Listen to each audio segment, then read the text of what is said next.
Hey, Banker Nation, this is your host, Michael Nguyen from the Banker Success Podcast. Today, I'm so excited to have an interview with a very special guest because the goal of the Banker Success Podcast is to bring leaders from the banking industry to share with you insights so that you can grow a sustainable and long-lasting and community-driven bank. That leads me to my guest today, Mr. Rick Saunders. Rick, welcome to the show.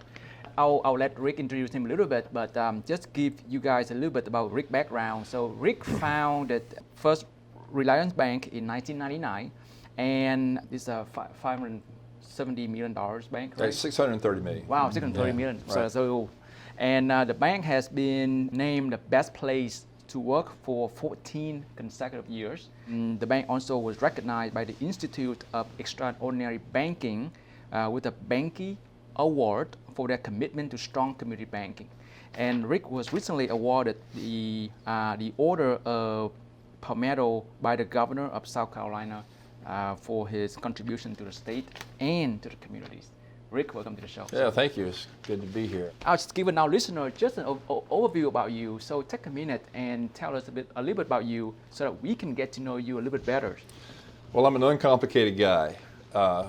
That list of things that you rattle off has more to do with the team we have assembled here, more so than me. I started my career in banking back in the early 80s. Mm-hmm. I was fortunate enough to begin my career with a fairly large finance company, but I had an incredible boss who was an amazing mentor, an amazing leader, and he spent 3 years committing himself to teaching me all I needed to know about people, about leadership, and about lending money. And as that company was going to transition me to a bigger role in another market, he came to me at that time and says, I think maybe you ought to pursue a career in banking. I think that would be a path that probably would be more aligned with what your skill sets are and what your talents are. So I did, and I went to work for a family bank in this area, which is my hometown, and I spent almost 20 years with them.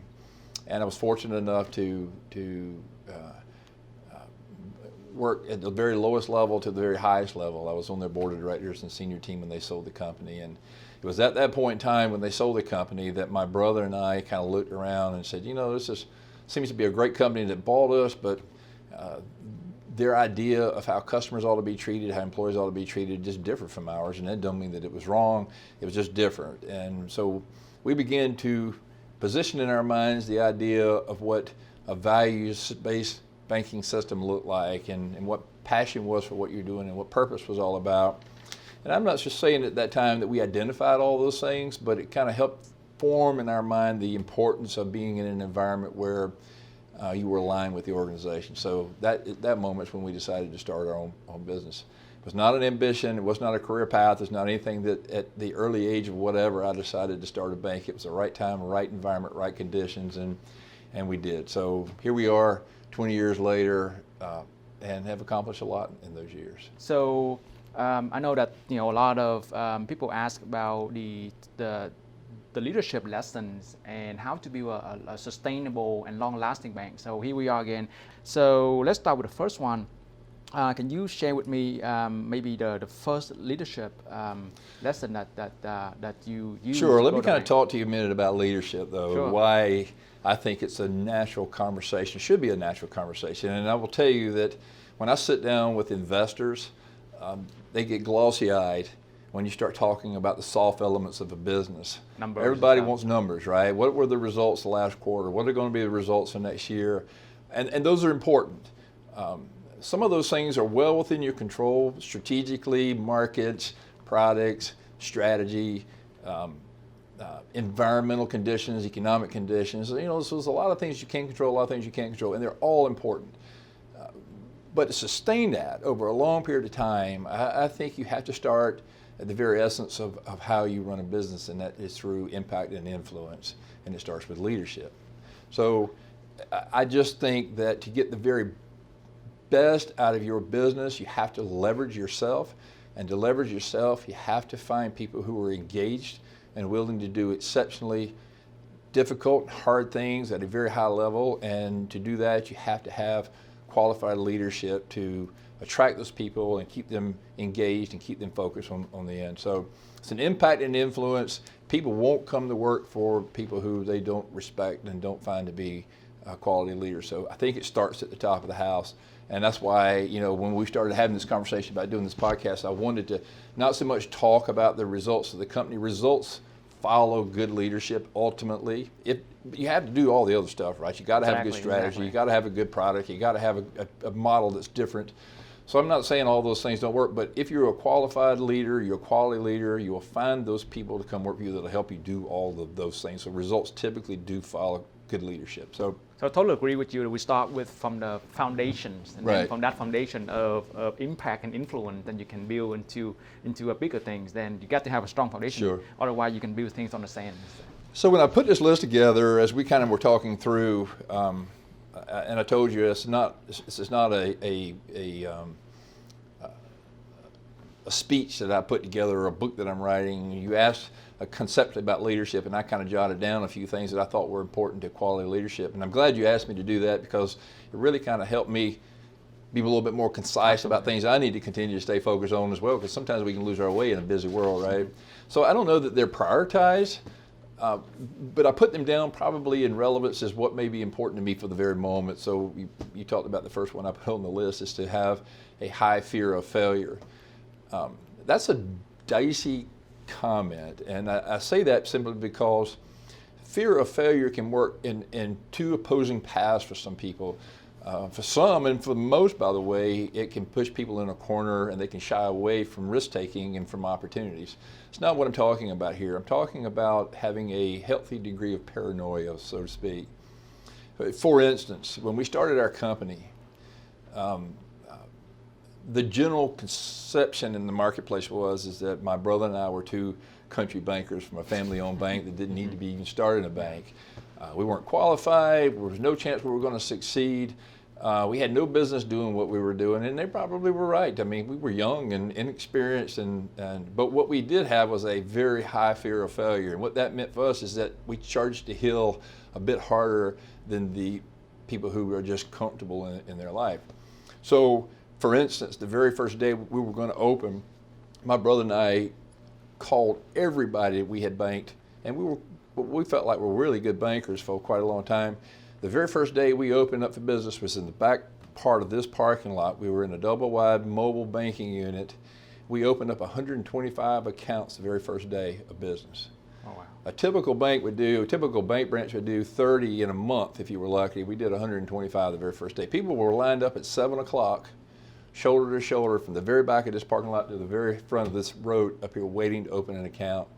The very next day we opened up 120. So we opened up over 240 accounts in the very first 2 days. That was a couple reasons for that. One, people liked us and they wanted to support us. But two, and more importantly, my brother and I had a very high fear of failure, and we were pretty aggressive about saying, we need your support, will you be here for us? And another good example would be during the recession.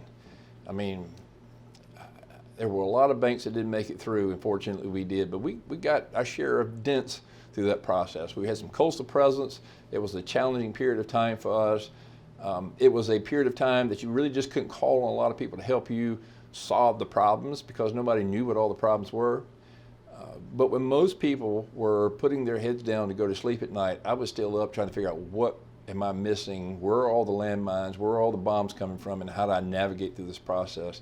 Failure wasn't an option for us. So, I was at a point of 20 hours a day, 18, 20 hours a day working and navigating and minding my way through this process of trying to survive. So having a high, healthy dose of paranoia and a high fear of failure that allows you to charge instead of retreat, I think is important for any leader. It allows you to take risk as well.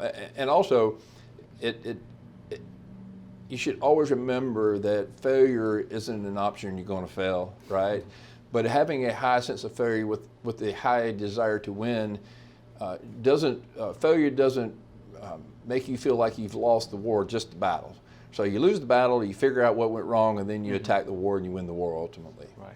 So it seems like you, at that point, with the high fear of failures, you are really becoming resilient and develop the kind of perseverance, strong Perseverance enough, is a good word. really strong enough to keep you forward, to Absolutely. keep moving forward instead of like, for example, on the first day you mentioned about 20 years ago, you mentioned you and your brother made about 125 accounts on the first day, right? Without fearing anything, just like no fear, just go and. There was no chance that we were going to be normal. Yeah, No. I mean, we wanted to make sure we could show the world we were going to win at this. So basically, you led that by example, and so I guess how can you instill that into your cultures that enable people to? Well, look, when we go through the list of talking about other qualities of what leaders do, leading by example is important. So when people see you, that their leader is not afraid to take risks, but also can manage the risk and knows how to take calculated risk and measure the outcomes of that risk, then you will find that there will be other people like that want to be on that team and capable of doing the same things, maybe even at a higher level than the leader is. So I have an exact story like you. So I used to do when I first started my coaching business, and I have a list about I think 60 to 65 people from the NSA. I was down to about 58. I was about to give up, but I said, like, 2 more, why not? Yeah. The 59 lead, the 59 call is actually my first client. There you go. We'll see. That's Yeah. exactly right. Same idea, and it works, right? Yeah, it works. Yeah. So it's awesome. All right. So high fear of failures. I love that. And so beside of having a really high fear of failures, what is the next one that really sort of Well, capitalizes so your leadership? look, there's a whole laundry list, and I've got, and we could go on forever. So. And I don't want your audience to feel like these are prioritized. These are just the way that I wrote them down. So I'm a huge believer in lifelong learning.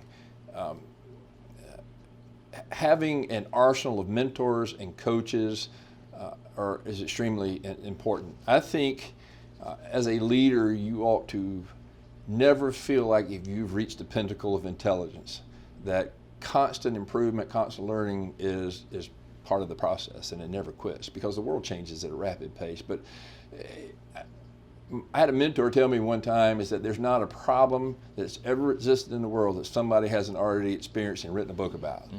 That's right. And I believe that, right? So, so I'll tell you a great story. My very first coach, he was an amazing guy who made a very big impact on my company, but me as well. When I started the organization, I was a bit overwhelmed by the idea of being CEO of a bank. I was 38 years old, had really no business doing it, but thank goodness for me, the FDIC at the time was letting about anybody who could raise capital become CEOs of banks. Mm-hmm. So this mentor, I had one of my directors, I said, I've got to find a coach. And he gave me the name of a guy. The guy said, yeah, I'll come in and we'll chat. He was from this area. And he walked into my office and he looked around, and I had 3 books on my shelf. And he said, is this your library? I said, yes. He said, I can't work with you. I said, what do you mean? He said, you aren't committed to being a learner. And he said, I'm not prepared to work with somebody that can't be a learner. I said, whoa. He said, you've drawn a conclusion too quick here. Quickly, yeah. So today, 20 years later, I have over 1,000 books in that library. And not just how many books I read a month. I try to read at least 3 books a month. But I also try to keep 4 or 5 mentors that have accomplished things that I want to accomplish around all the time. And you have to be respectful of a mentor's time. They're very busy people, and you shouldn't have to have them build an agenda for you. But a quick lunch or a quick breakfast, and be prepared with a handful of questions that you have issues that you want to attack. You'd be surprised how many quality, successful business people would be willing to commit their time to helping other people.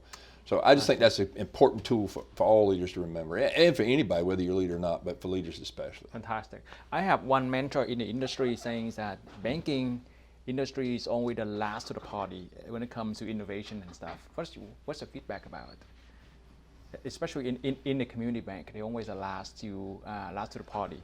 For innovation. Yeah, innovation. When it comes to innovation. Well, that is probably true. I think as a general rule, our industry is risk averse. Which means that there's a lane you stay in and you don't get outside the boundaries of the lane. Mm-hmm. I've never been that way. I can't say that I don't get stuck sometimes, but I try to push boundaries often. And if you look at our business model, you'll sit around and you'll talk to people on my staff, just cruise our website, you will see that how we've done things may not be as extreme as you might would think, but certainly highly innovative for community banks. I think it's just the nature of where our industry is. A lot of people come out of school, they get a big education, they think they're really, really smart, and most are really, really smart. But it takes a specific talent and a unique skill set to be innovative and have the access to do something about the innovation. But yeah, I think it's a detriment to our industry. And as technology, I mean, the big banks are investing billions of dollars in technology these days, and the little guys have got to figure out how to keep up, or we're going to be obsolete eventually. So in one way, everything that you are doing on a daily basis is, assessing risk and making decisions based on information based on risk. So the nature of bankers, they are really risk averse. So what is your recommendation to your fellow peers in the industries, and how can you really balance between the risk averse nature with the innovations? Well, it depends on what you ultimately you want to achieve, and that goes back to the next item on my list is about vision, having a vision and a purpose, right? So without a sense of direction, you really don't know what kind of decisions you should be making. But for us, we want to be recognized as the largest and most profitable bank in the Southeast. That's a financial outcome, right? That's the vision as we make decisions to grow our company. Where we put branches, what kind of products we implement, what kind of technology we have, those are all things that are driven by that vision. But even more importantly, we have a purpose statement, and that's the emotional connectivity to why we exist, why do we work so hard, and that's all about making a difference in people's lives, in our stakeholders. So my personal purpose in life is tied to our corporate purpose, is that anybody who's connected to my life, I want them to be better because of it. So you'll see the word better a lot in our organization. We think if you're a customer here, you should be better because you bank with us.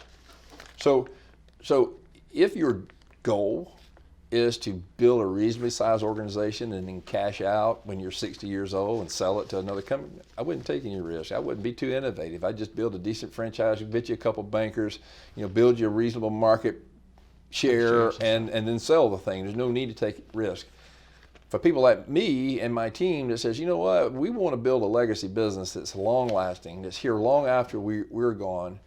And we know that the odds are always against that, particularly in banking. You've got to be able to take some risks, but they have to be calculated, they have to be well measured, and have to be well thought of. We've made a lot of decisions over the years that we scratch our head and say, wow, that's kind of a bonehead decision. But that goes back to the failure part, right? Not the fear of failure that we just said, well, let's don't take risks. Let's learn from the failures. Let's call it a loss of a battle, but not loss of a war, and pick ourselves up and keep moving forward. So when people invest in us, when we make decisions in the boardroom, it's all about, okay, economically, what do we want to achieve? And that's all tied to that vision. So when we put branches in place, when we hire talent, all those things go back to achieving that vision. It's a big, audacious goal. Is it achievable? I don't know, but at the end of the day, it gives us a roadmap for decision, right? The purpose statement is the emotional connectivity. It's all about making a difference in people's lives. And it's mushy, right? But it's important because at the end of the day, when you work for just a financial outcome, you commoditize yourself. And people will come to work because you pay them the highest salary, or maybe they have the best career path. But people who come because there's an emotional connectivity to what they're doing, there's real meaning behind their work. They know banking is one of those industries that truly does impact people in a big way. School systems, medical field, first responders. Banking is one of those that impacts people in a very direct way. You help people buy homes, you help send kids to college, you help businesses get started, you help that teenager buy their first car. So those things are very impactful. You counsel people on how to prepare for retirement. And emotional too. Very much so, right? So when people know that there is an emotional connection to what they do, their engagement level seems to just skyrocket. Perfect. What do you see missing from the mission statement and the purpose statement from other banks that they're not as as advanced and as good as yours? I don't know that I'd want to try to define that, and the reason being is that everything is unique and personal. Sometimes I find that banks, copy somebody else. They put something down for the sake of putting something down, right? I'll tell you how we came up with ours. A coach of mine asked me very early on, he said, what is it you want to achieve with your business and why do you exist? So I don't know.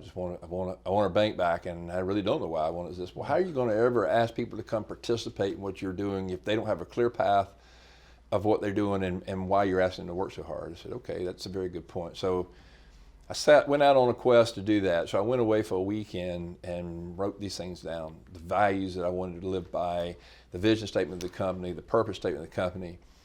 And I came back on the weekend, called him up, and I said, I got it. He said, oh, you do? Okay, that's great. So he came in and he said, before I even look at them, let me ask you something. Friday, you had no clue what I was asking you to do, and Monday, you've got all the answers. What happened? I would say you probably don't. So I'm not even going to look at them. Go away and do it again. It took me a year to develop the answers to those questions. So I didn't go away on a strategic meeting with the board for a weekend and craft that. It was a year of my life and a year working with people on my team trying to shape the language around really why we existed and what path we wanted to take as an organization. I would say maybe most people don't do that. I can't speak for them. Mm-hmm. Most people do it in a weekend and didn't really have a real meaning. We live by that every day here. And those two statements are they a living document or they kind of set in stone? No, they're pretty much set in stone. Yeah. They haven't changed since we established them. Okay. And we don't plan. That's why we're here. They may change when I'm not a leader anymore. The new leader may take a different path, but as long as I'm at the head of the organization, that'll be the path we take. Perfect. Okay, I got it. All right. Having a vision is very important. And so, how about the character of leaders? So this one should be number one. If you were going to prioritize, is the essence of being trustworthy. Mm-hmm. I'm a full believer that every leader should strive every minute of every day to present themselves in a trustworthy fashion. No matter what your skills are, no matter what your talents are, that if people don't perceive you to be a trustworthy person, and I'm talking about not only in character but in competency as well, quality people will not be engaged and will not follow an untrustworthy leader. So at the essence of everything a leader does, if he or she is not trustworthy, you will fail 100% of the time. At some point in time, you will fail. So I don't know how else to put that in other than it should be the number one priority for every leader to make sure they're seen as trustworthy. The people need to know that they can count on you and that you've got their back and that you're going to bring the best out of them. So you develop the trustworthiness not only in your competency but also in your characters as well and how you put. I hope so, Michael. That's my goal. Now I can't say there aren't people that don't come through the company for whatever reason may lose a level of trustworthiness for me. It is my purpose every day that I get up to build that sense about me. I fail at it sometimes. I mean, when we choose to speak and when we choose to communicate and what we choose to communicate. And look, we're all human beings, and sometimes we make decisions that aren't necessarily the right ones, and we learn by them. But yeah, I mean, being trustworthy, having people that I trust, and knowing that I'm trusted by the people who work around me is very critical to me. I would not want it to be in the way. When I do run up against somebody that I can't trust or doesn't trust me, those relationships typically don't work. So you started to put trust into people first, or that trust will be developed over time? Well, I'm a skeptic by nature, but I do like to put trust in people first before I ask them to trust me. Yes, I think it has to start me giving the trust level first. Right. So is that the model? Is that you start to deposit trust into the bank account first, and then if they do something wrong, they will start to lose all the point back to zero. And that's where you no longer use them, or you gradually develop trust money into their emotional bank account, and gradually it will grow depending on how they act, what they do, and things like that. So there are two models. So yeah. So the other side is that can I trust? Do I put my trust in other people? Mm-hmm. The same principles apply, right? Their display of their character and the display of their competency. I don't get an opportunity to have conversations with every employee in the company about those factors. Although I instill in every one of my leaders and every one of my managers that we have direct conversations about trustworthiness of their own behavior. So when we find somebody may be veering off that path, if it's a character issue, we deal with it pretty quickly. People won't stay here very long if we think you have a major character flaw that's an impediment to us being successful. If it's a competency issue, we want to make sure we invest it's an aptitude attitude thing, right? Sure, so sure. at the end of the day, if it's an aptitude thing, we won't invest in fixing the deficits in your aptitude. So we would try to help develop you on the competency deficiencies. If you said trustworthiness is the number one priority, so what would be the next kind of characters that leaders needs to develop? Well, I think you have to have a high dose of humility with a large dose of inner confidence. The world has a way of adjusting an arrogant attitude for leaders. You can get high up on your pedestal and you let the world watch that long enough and you will get adjusted pretty quickly. Yes. Yep. Generally speaking, people are envious of success, but people won't tolerate arrogant success. And you have to be real careful when your arrogance exceeds your humility, because it can be very devastating. I try to make sure I never want to be perceived as the smartest guy in the room. I find it very frustrating when I walk into rooms with people who already have all the answers. The moment you have all the answers, you're unteachable. And when you become unteachable, you've reached your capacity as a leader. Nothing fails like success. Right, that's exactly right. I had a mentor tell me one time, recently actually, this team that I have assembled right now is probably the best I've had since we've been open. It's just an incredible group of talented people. And I was having a conversation with my mentor, and I said, for the first time since I started the company, I'm having some anxiety over my capability to lead such a talented team. Wow. And he said, let me ask you a question. He said, you've heard the story of David and Goliath. Mm-hmm. And he said, so David ultimately was a small soldier who ultimately killed a giant of a man and was expected to lose that battle. So he said, how many giants do you think David killed before he actually killed Goliath? And the answer was none. He's never killed a Goliath before. He said, yeah, but he killed a lot of bears. So he was prepared for that battle. And at the end of the day, he left it, you spent 40 years preparing for this moment. Don't let your self over humble and destroy your inner confidence. And he said, you can do this. And I left there with a renewed sense of confidence. So I have those battles in my own mind. Sometimes we all leaders do, right? Am I qualified? Am I capable? Can I lead such a talented team? So you got to have that inner confidence. You can't let it leave you, but it can't rise to a level of arrogance. It has to stay humble all the time. Interesting.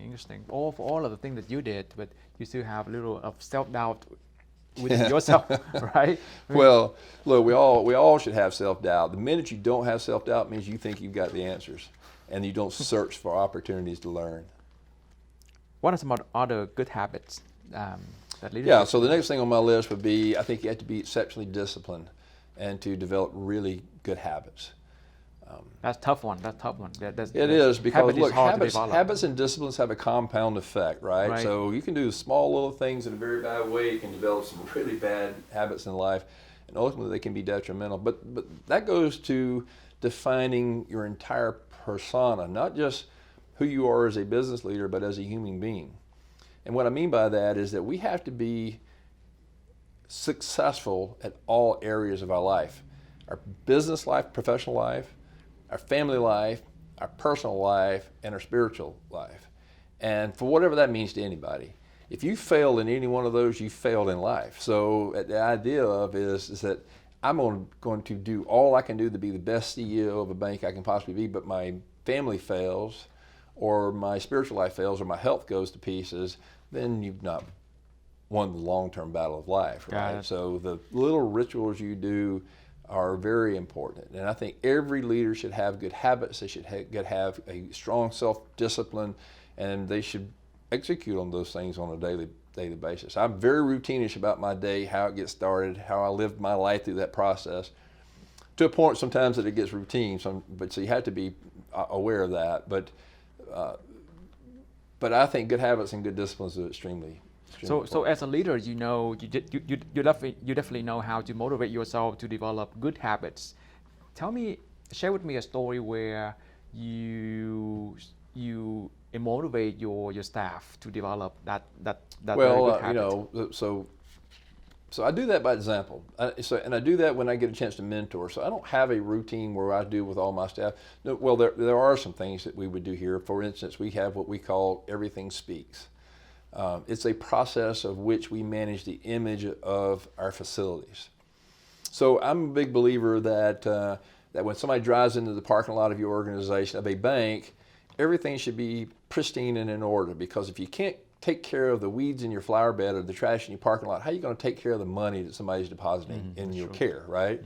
So we have a habit or a routine every day. Somebody gets a list out and we go down the list and we check off, is there trash in the parking lot, or the weeds in the flower bed, is there a dead tree in the parking lot, are the lights working, or is the vinyl on the walls working, is the carpet worn out, or whatever those things are. And we go through a routine of making sure that we present ourselves in a professional manner to the marketplace. That's just one thing that we do. I'll tell you a personal story though. This happened a long time ago. I'd always been a skinny man my entire life. When I married my wife, we've been married 22 years, I went from 185 pounds to 270 pounds in 2 years. Wow. And a mentor of mine came in and said, I'm going to have to tell you something. And I said, what's that? He said, you're fat. I said, what? He said, yeah, you're fat. How can you be disciplined enough to run a company if you can't be disciplined enough to take care of your health? And that was a turning point for me in the essence of good habits and daily routines. And that's been over 15 years ago, and I'm probably in the best shape of my life. But because of that one conversation, it totally changed how I thought about habits and routines. And that transitions all the way into the kind of people you want around you, the kind of people that work for you, and the habits that you ask your people to go through day to day. So not only do you kind of motivated enough to train or to develop the habit for yourself, and you led by that by example for your entire team to see it, so that's why they can leverage it up to make big success. Well, I hope so, because I think leaders live by example, not by the iron fist. Which is kind of the next thing on my list, is there's a difference between managing people and leading people. Leaders have people that follow them, managers have people that work for them. There's a big difference in the two. I don't think if I ran to the edge of the cliff and jumped off, my people would follow, but they certainly would be looking over saying, wonder why he did that, maybe we ought to think about it. I would love for it to be that way. Managers just have people show up, go through the motions, and do the work and go home.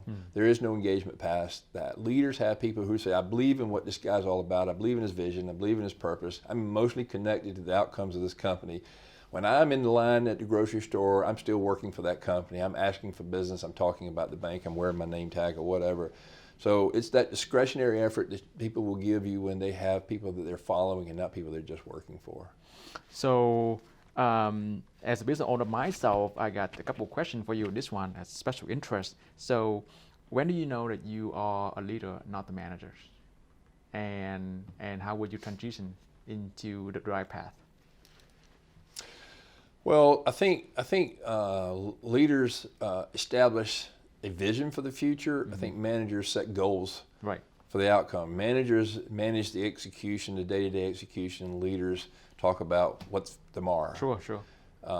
I think sometimes you have to be both of those, though, right? I mean, not all great leaders are good managers, but I think having good manager skills is important because somebody has to execute the work. There's not a difference in the two. I mean, there's not the one's worse. They're just different, and they have different roles in an organization. And some people make exceptionally great managers. They can take a team of people and they can take the processes of their process focus. They're oriented around that idea of execution, and they can get things done. Then there are leaders who are thinking about the why we're doing what we're doing. Let's charge the hill together, and let's have an emotional connectivity to the outcome to this. I got it. So the key is that to know your strength and your weakness. Absolutely. Whether you are good leaders or not or good at managing. That's right. Just find some talent. There is a difference, right? Right, and it's tough. It's tough sometimes to blend those two. Right. So the next thing I put on my list was probably one I deal with mostly in my organization. I've dealt with it from the first year to now. It's understanding that your company will probably outgrow some of your very good people. And that isn't as applicable in large organizations, but in entrepreneurial businesses where you start from nothing and go to something, there's a migration of size and complexity to a business. And probably the first year we were open for business, I was at a conference and I heard a guy get up and discuss, he was the ex-CEO of a bank, and he had sold his bank, and the conference kind of was around M&A discussions and why banks sell and why they buy and whatnot. And this guy got up and he sold his bank, and he was telling the why he sold his bank. And he gave one simple answer, and he was a sincere guy as he could be about the answer. And I had an aha moment in that session. And he got up and said, I'm selling my company. I sold my company because I had hired this team of people to help me start this bank. And we had reached the pinnacle of their ability to take it any further, and I did not have the heart to replace them. So I had no more horsepower in the tank with the team that I had, and I didn't want to disrupt the team, so I just sold the company. And I sat there and said, I'm never going to let that happen to me. And it is my number one struggle today as a leader in an organization, is that we have grown in spurts so fast that we outstrip the talent of people. So migrating people that may be at the top of an organization to a 2 or 3 or 4 down, and keeping them on board and engaged, or just saying it's not working anymore, I need you to go do something else, is the right thing to do, but it is a very hard thing to do. And if you keep people in jobs as your company grows that aren't qualified to do, they cannot intellectually keep up with the pace of the organization, or maybe the other things it takes for them to be balanced in life means they're not willing to commit that kind of time to the complexity of the role any longer, means that you better make a tough decision, or you're going to stifle your company or put it at an unnecessary risk. Wow, this one is deep. Yeah. This one is deep, yeah. Yes, it is. So how do you manage that? Like, I know that this is your challenge. So Well, I'm just look, I'm not gonna tell you, I struggle with this one. So I have a high sense of loyalty. It is considered amongst my team to be a strength of mine. Yep. But they will tell me in the same conversation that it is my biggest weakness as well. That's right. That my high sense of loyalty lets me hang on longer than I should.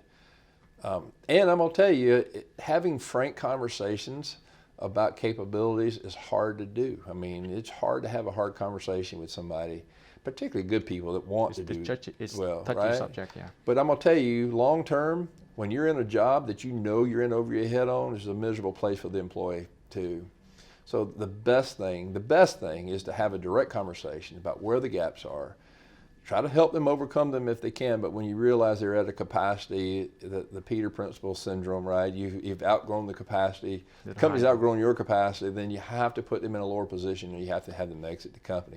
It's a difficult thing, but it is a real thing, particularly in young growing organizations. So it looks like having a direct conversation and frank conversation with your team can ultimately lead to... And I try to do that very often. And I'm not always successful at it, but it is front and center of my mind all the time. Love it. The next one is about people as well, right? Yeah, I love it. The idea that and I mentioned something earlier in the conversation about never being the smartest guy in the room. Mm-hmm. A leader has to be confident enough and humble enough to be prepared to hire people smarter than them, and also be prepared to put people around them that complement their weaknesses.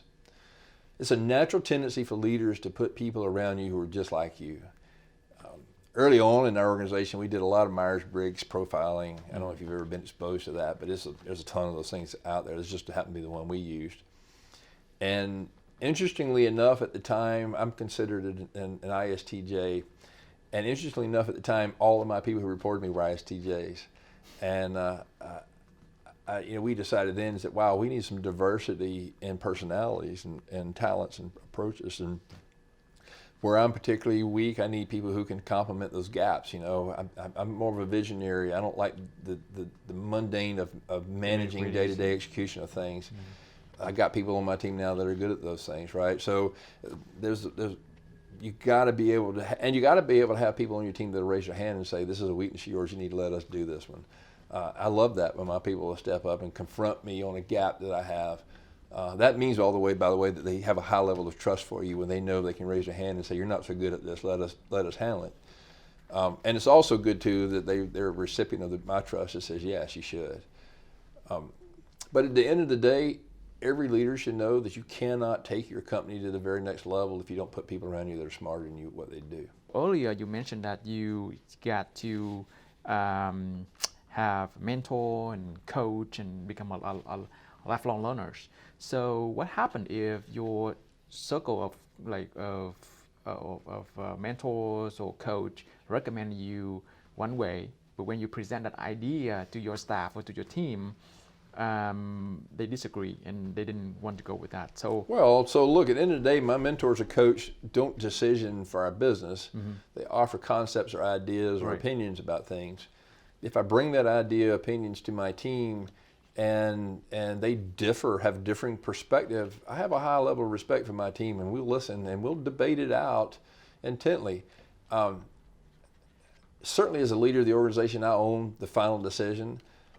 What I have found, though, is that when you rule with an iron fist, if you say, by God, we're going right, whether y'all want to go left or not, I find that most people really don't want to go right, won't go right. So if I can't, in an effective way, convince my people that the mentor's idea that's now maybe my idea should become their idea, that we won't typically execute it. If I can't get their buy-in, I typically won't try to execute it. Even though... Because it's not executable if everybody around you don't believe in it. So you got to figure out how to convince and persuade them that the idea is a good concept. Got it. Even though it came from your trusted coach. Look, it doesn't really matter. So, I don't know that I always talk to them about it being my mentor's perspective. If my mentor shares something with me, I think that conceptually I like that, I'll adopt that as my own.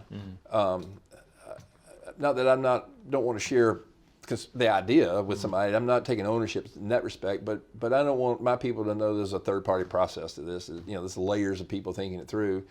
If I hear an idea, I like the idea, I adopt the idea, I want to run with the idea, I'll throw this out to my team, and if they don't like the idea, I won't come back and say, well, my mentor said, that's not what I would do. It would be, okay, well, talk to me about why you don't like the idea. And at the end of the day, if I can't persuade, at least I will stall it. I just found that force-feeding a strategy or a business move that I don't have their buy-in on typically means at best I get mediocre execution. Got it. So you got to have buy-in from the team. Absolutely, 100%. And then the last thing I had on the list is culture. It's a tiebreaker, right? I think it's a tiebreaker. It is a tough one. It's a hard conversation because not everybody really understands how to define what culture really is, and it's a consolidation of an awful lot of things. People don't really ever want to talk about it, and when we start talking about leadership, you want to see shareholders get glossy-eyed. You start talking about culture in an organization. I think it is your tiebreaker, and I think there will be people that will come in your company and try to disrupt it and try to take it away from you, and you got to hang on to it for all it's worth. And at the beginning of culture really has to do with when we talked about vision and purpose, we didn't talk a lot about values, and values are basically the essence of who we are as an organization, how we treat each other, how we treat our customers, the behavioral aspects of the organization, right? So, and there's a lot of ebbs and flows in that whole process, and you've got to stay so aware of cultural disruption because one small person in the mix of all that can really mess things up for you. So it has to be front and center, top of mind, which is why when we talk about best places to work, I recognize for the Banky Award, all those things are a reflection of a healthy culture in an organization. And I say healthy, it's not easy. We wake up every day struggling with an idea that, we've got a disgruntled employee, we may have a customer problem or whatever it may be, that there are always glitches or problems that will resonate inside a company, but you can't let it become systemic.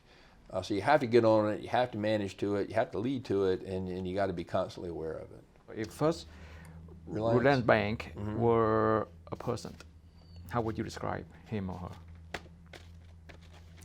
Well, look, I think I would say that there is a promise made to our people, our customers, our employees, that we will honor. And when we come to work here, we have a employee promises by doing these things that we're going to honor this. We also have a customer promise that says by being a customer here, we will honor these promises to you. And then there's an essence of what those things mean, right? I want guess what our number one value here is? Trustworthiness. It's the very top of the list. We want to be trustworthy. But it also goes to everything we just talked about in this whole list. It talks about continuous improvement, results, being excellent at what you do. So all those things are just being at the top of your game all the time, and knowing that if you are a stakeholder, a customer or an employee, that there is a promise to you that being part of this, that there is some kind of benefit to be part of that process. Understood. If you had one challenge to your community peers, what would that be? Wow. Okay. That's a big question. I can tell you what motivates me. It may not motivate the other. Maybe the essence is find what motivates you. But I would just say, I think every leader ought to define what legacy means to them and strive to achieve that somewhere along the path that your thumbprint on life has made a real difference. For me, that's what that means. So find your legacy and work to achieve that legacy. Don't let just your business and the financial results of your business be the one thing that defines you. Life is bigger than that. It can be easy as a CEO to get caught up in the financial outcomes, and they're important, by the way. I don't want to downplay that at all. But when I wake up every day, I want to know that my life mattered and was material, and that this business, my business, is a component of helping me make sure that when I leave this world, when I check out for the final day, that somehow or another people say that guy made a difference in my life.